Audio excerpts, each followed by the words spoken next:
the year. I love this time in our temple. I feel heavenly when I smell the sweet fragrance of our tea olive osmanthus bush. I hope you will walk around our garden and enjoy this gift of nature. While we enjoy this peaceful and beautiful day here, our hearts go out to those suffering due to the natural disasters. So let us join our hearts and pray for their safety.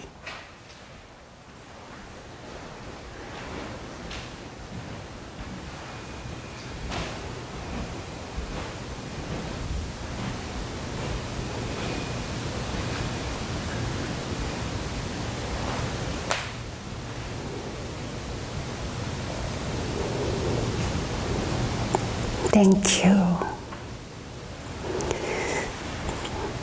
Are you feeling well this morning? At the end of the summer, I felt very low in energy and did not have much appetite. Thanks to the grace of fellow beings, I have been attending exercise classes at the gym. Since then, food has tasted better and I have felt more energetic. When I saw people exercising with a tight outfits, lifting weights with the bulging muscles, and dancing in the Zumba class, I felt that this is not my world. I admired those folks, but felt that I would never be like them. I have been surprised by how many people are exercising, either running outside or working out in the gym, from high schoolers to elderly people. They are inspiring. I learn by being inspired. I learn that Dharma is everywhere, in the gym, on the street, and in our everyday activity. It is widely known that a healthy way to live is to exercise daily, no matter what age or shape we are in. Not only does exercise tone our body so we can wear our favorite jeans, it strengthens our muscles and keeps our bones strong, and exercise helps increase relaxation, improve sleep and mood, and enhances the immune system. Personally, I'm not a big fan of doing exercise, other than some stretching, bowing, and a little bit of a Tai Chi movement to support my seated meditation. Knowing that I have some health troubles, one of the Kyomunims who visited us in the past made me run around the temple grounds for 20 minutes. Soon I was panting and felt my chest burning. It reminded me of how uncomfortable I felt during gym class when we all had to run. With Patty's generous support, Reverend Ginger has joined the gym. I can tell that overall, Reverend Ginger's health condition is getting much better. After diligently exercising at the gym for a year, Reverend Ginger finally got 800 points.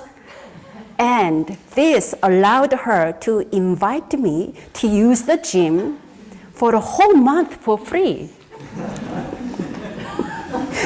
I was excited to have the opportunity to try out the gym for a month. I was not sure if I could make a commitment for the whole year, but 1 month sounded very doable. Reverend Ginger helped me to get tight exercise pants and shirts. Since I have not yet developed the autonomous power to exercise on my own, I got started by attending classes, body pump, body combat, yoga, Zumba, and the high intensity training class for a maximum full body workout. After a short time, I realized that I enjoyed myself when I was at the workout classes. I watched the instructors and followed all of their movements, which I would not be able to do on my own. Now, I felt, wow, being a student is fun. Learning something new on the physical level and mental level is a great joy. I felt empowered. Mahatma Gandhi said, live as if you were to die tomorrow. Learn as if you were to live forever. Again, live as if you were to die tomorrow. Learn as if you were to live forever. Learning is often defined as a relatively lasting change in behavior. According to psychological theories, learning can happen in a number of ways. Learning through classical conditioning, operant conditioning, and observation. Sound familiar? Learning through classical conditioning. This means that a conditioned stimulus triggers a conditioned response. When we meditate together in this temple space, we use this meditation bell. And you will hear the sound often. When you have been coming to our temple for a while, you're familiar with the sound, which is a signal to trigger your conditioned response. And you know, it is time to settle your body and mind for silent meditation. After 20 minutes of seated meditation, you will also hear the bell ring. When you hear this ending bell, your legs have already started to feel better because through your conditioned response, you know the bell sound indicates the end of meditation, the end of suffering.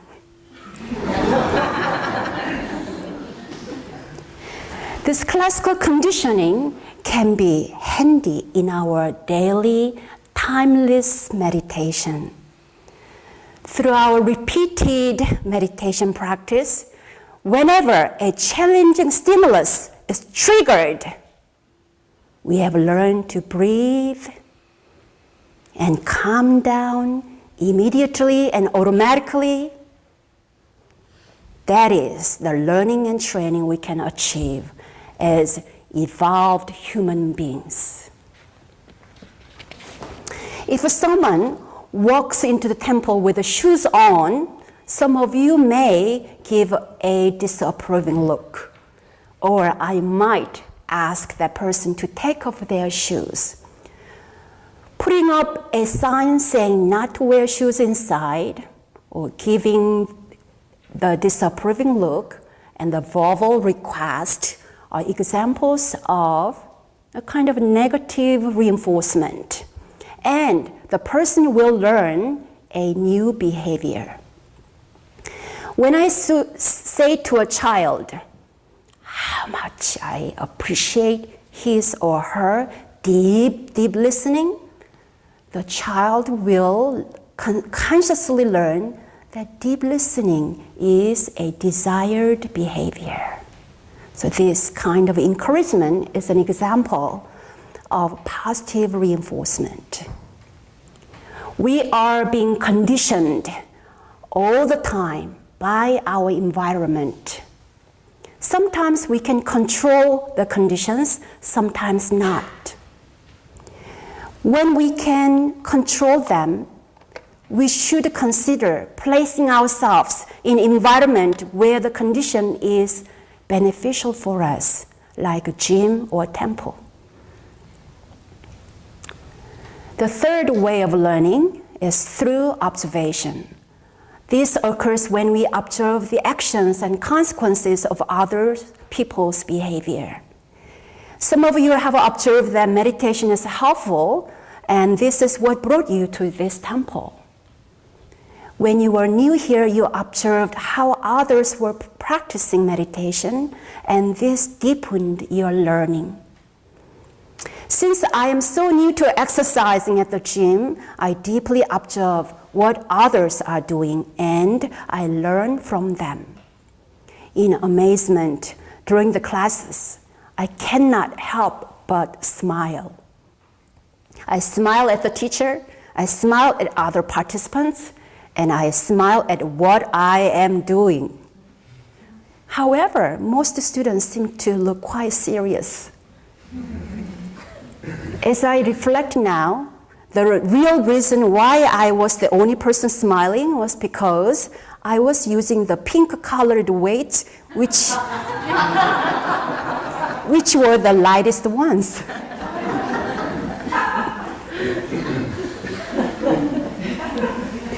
Like this, learning and exploring something new is fun. We also learn through practice.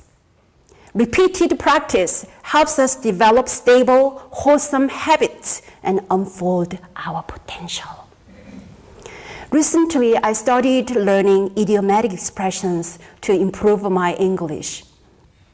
Like, that gives me the heebie-jeebies. Don't fence me in. In order to learn some useful idioms, I try to practice over and over. So please bear with me if I practice on you. I know you are here because you have a love of learning. I also love to learn about meditation and Dharma for my practice and for effective teaching. In order to learn well, we replace any reluctance and any resistance to learn into a wholehearted willingness to learn. With a beginner's mind, we may have to unlearn and relearn. On our journey, learning is infinite.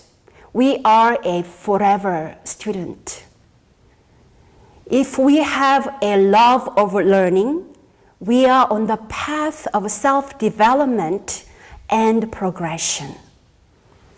Our founding teacher, Sotae-san, said, those who are in a period of progression, as opposed to regression, have a gentle nature and love to learn with humility.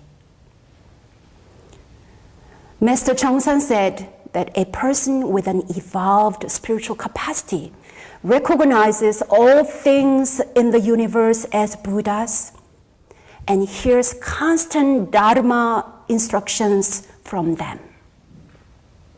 He said that a person who lacks learning often seeks out spiritual mentors and enjoys listening to their fine instructions. Before each workout class, I try to walk on a treadmill for a few minutes. Since my right knee is not in the best shape, I start working with a slow pace and then add a little bit of a speed. I am deeply aware of each step, how wide my step is, how the walking movement connects to all the muscles of my legs, knees, thighs, and core. Although I like walking nature, being on a treadmill is helpful too, because I don't have to think about where I'm going or watch out for obstacles. It was nice to be forced to keep the same pace according to the program I set. I felt that I was relearning how to walk with great focus, being totally aware of the relationship between the walking movement and the mental and physical effect. When I'm totally mindful, I feel more balanced and more playful, enjoying the rhythm. I also felt the energy of the people next to me. Though I didn't know each other, nor did we talk, we did a vibe off each other. I'm inspired by others' dedication to their exercise. I also perceived that my deeply focused walking on the treadmill without watching TV, without reading or listening to music from my phone seems to increase my awareness of the energy of others. By the way, I want to let you know that I'm not being reimbursed by the treadmill company or fitness center for this talk. But if you happen to mention my name when you go to the gym, I might get another free pass. Recently, Louis gave us a talk about willingness to teach and willingness to learn as a school teacher. Kathleen also shared a talk about how her elderly father, who has dementia, has become a great teacher for her. Master Chongsan said there are 3 kinds of learning. First is to expand one's knowledge by external listening and learning. Second is to cultivate one's knowledge through self-awakening by internal study and inquiry. Third is to apply in practice what one has learned and awakened to so that one's conduct will be consistent with one's knowledge. Of these 3, learning through practical application is most important. Learning is a joyful journey full of adventure. When we learn gratefully, the joy of learning is immense. I am grateful to Reverend Ginger who gave me the opportunity to attend the gym from a credit points.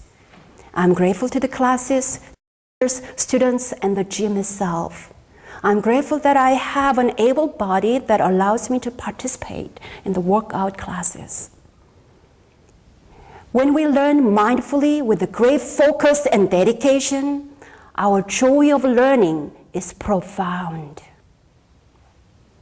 When you learn with the beginner's mind in humility, the joy of learning is liberating. A beginner's mind allows us to truly grow. We drop the egoistic garments of our knowledge and the mental sign that says, I know. For me, this means dropping my name and title as a teacher and one Buddhist priest. Being a student with a pure and open mind is a great gift. I hope your love of learning continues with much joy and self-discovery. I hope your learning becomes empowered through your ongoing practice and its practical application in your daily life. Happy learning.